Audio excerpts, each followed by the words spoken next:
morning, News Radio 680 WPTF. This is You Don't Say, but as you can already tell, this isn't Rick or Donna Martinez. My name is Mitch Kokai, sitting in once again for Rick and Donna. And this hour of You Don't Say is brought to you by Casey Connell and her team at the Perennial Mortgage Group.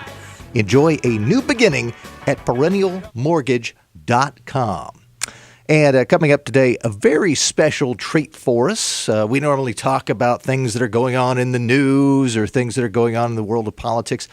But today we're going to have a special treat. And before we tell you who's in the studio with us, let's just hear a little bit about what this treat's going to be all about.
The excellent mandolin stylings of Tony Williamson from Mandolin Central. Tony, thanks for joining us. Thanks for coming back to WPTF. Good morning, Mitch. It's always a pleasure to be here with you here on the Morning Hour and all the fans out there at WPTF and also on the internet. Good morning. Yes, it's great to have you. And we're going to be talking about a number of interesting topics. But first of all, if folks are wondering, why am I hearing mandolin on WPTF at this time?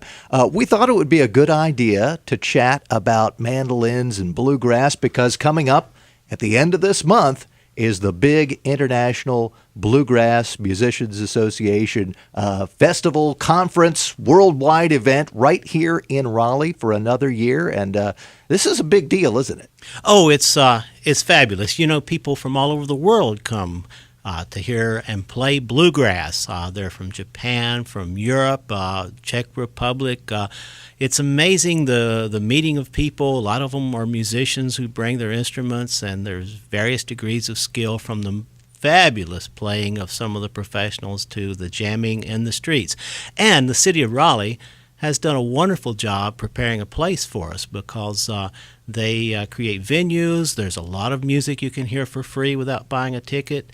I have to say the hat's off to the city of Raleigh and also William Lewis of Pinecone, the local bluegrass organization, has done a wonderful job creating a great home place for the International Bluegrass Music Association. Well, we will talk a little bit more about IBMA and the big events coming up, including where you'll be able to hear Tony Williamson and some of the great stylings on his mandolin coming up a little bit later. But first of all, For folks who are not familiar with the mandolin, and since we're on radio, they're not necessarily going to see it, the mandolin is an instrument that looks a little bit smaller than a guitar, but very similar in some respects to a guitar. But tell us what's different about it. You know, the mandolin has a history that goes back into the early days in Europe. I mean, the really old days when the troubadours used to travel from place to place with their lutes. Traditionally, the mandolin is an Italian instrument. You see it a lot in some of the Renaissance paintings. You know, usually there'll be a man with a hat with feathers in it serenading a beautiful girl. When the mandolin came to America, it changed somewhat and entered into different types of music. But it is smaller than a guitar, larger than a ukulele. It's tuned similar to the violin, but it's plucked with a pick instead of bowed. So it has a very different sound.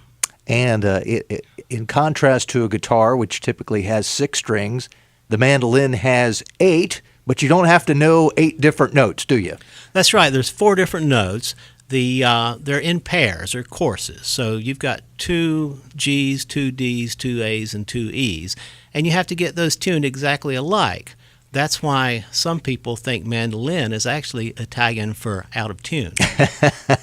One of the nice things, though, about having those courses, those pairs of strings, though, it makes it easier to do something on mandolin that's kind of hard to do on other instruments, and that's that nice tremolo effect. The tremolo started in Italy in the early 19th century, late 18th century, as a way of creating sustain in an instrument that when you pluck a string, if I can demonstrate here, when you pluck a string, you get a note that well, this is a particularly good mandolin, so it rings a pretty long time. But it's not like a violin where the note can go on and on. But a tremolo is when you pluck that string a number of times in rapid succession, so it's like this. Now, in the Italian music, the sound would probably be kind of like...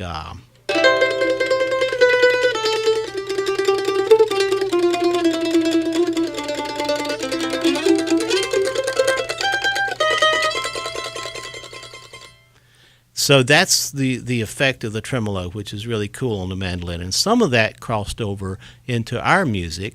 When the mandolin came across the water in the early days of immigration, the Italian immigrants brought the instruments with them, but they trickled down into the hands of some of the country folk, like my ancestors. They were farmers, woodworkers. A lot of them played homemade fiddles and banjos, and that's what we did on the Friday and Saturday night. You know, we didn't have, when I grew up, we didn't have television. We didn't have texting or iPhones. Shock. So we would play music on Saturday night, and the mandolins that we found in some of the pawn shops were a fun addition, although instead of the Italian sound,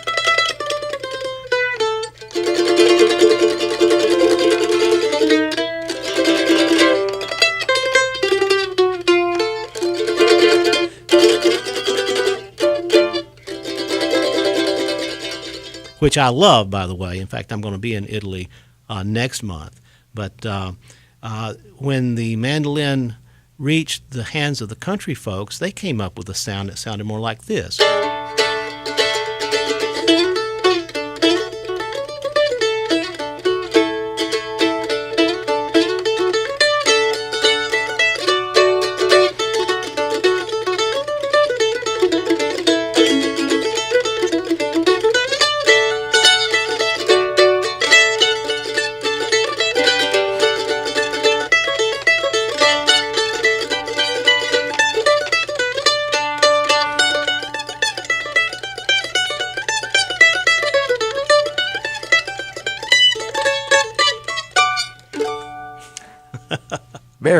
Very nice, and a very nice sounding mandolin. A little bit later, we're going to get into some of the particulars about why your mandolin is particularly special. But tell us a little bit more about how you started to learn, because you were playing on Saturday nights, as you said. What was your mandolin journey like from there on? Well, it all started in 1957 on my brother's 5th birthday. I was 4. My dad bought him a mandolin and gave it to him, a real cheap one. I don't see how we ever were able to even press the strings down compared to what mandolins are like today. But it was a cheap little mandolin, and my dad brought it into the house. And my brother told me, "This is my birthday present. You can't touch this." Uh-oh. So I could play that sucker in no time. But I never had mandolin lessons. I've never had a lesson from anyone. The way I learned was the way a lot of people learned in those days. Every Friday night, my dad's friends would come, and they would all play music. Everybody had a banjo or a fiddle, a lot of guitars. There was an occasional bass. So there was like a band in the parlor every Friday night. Well, the kids, you know, I guess to keep us quiet, they would stick an instrument in our hands. So I'm sitting in the corner with this cheap little mandolin, and I'm, flailing away. And they didn't mind, and then eventually I started to come up with, wow, that kind of goes along with, some of the stuff they're doing. And my brother, he switched over to guitar. And I remember one incident really distinctly that kind of showcases how we learned to play is there was a new song that had been on the radio, and I forget what it was, but one of the singers was trying to do it, and they couldn't figure out exactly how it went. And so they were running through it and stopping and scratching their heads, and after a while one of them said, "Well, over there, that boy, it sounds like he's got it. What chords are you playing?" I said, "C." And they said, "Well, what else?" I said, "Just C." So I wasn't bothering to change chords, but it sounded pretty good. Very nice, very nice. And from there, it launched on you. You mentioned your brother. You and your brother have played together for a number of years. You've been a professional musician, traveling the world doing this. It has to have been sort of a magnificent thing to take something that was just part of your normal life and turn that into your career. It really was an amazing time when we were teenagers, because there was a vibrant movement here in the Southeast, North Carolina, Virginia, and Kentucky, and down into South Carolina. There were meeting places. They called them fiddlers' conventions, but they had instruments of all kinds. And people, as the 60s progressed, people came from all over. And we were, I try to be modest about this, but we were a bit of a sensation in our childhood or our teenage band. And we won a lot of prizes, but most importantly, we got to play with a lot of really great musicians, and we met a lot of people that became friends for a lifetime. And during that time, we continued to expand the musical boundaries that were sort of limited from our experience, growing up in North Carolina.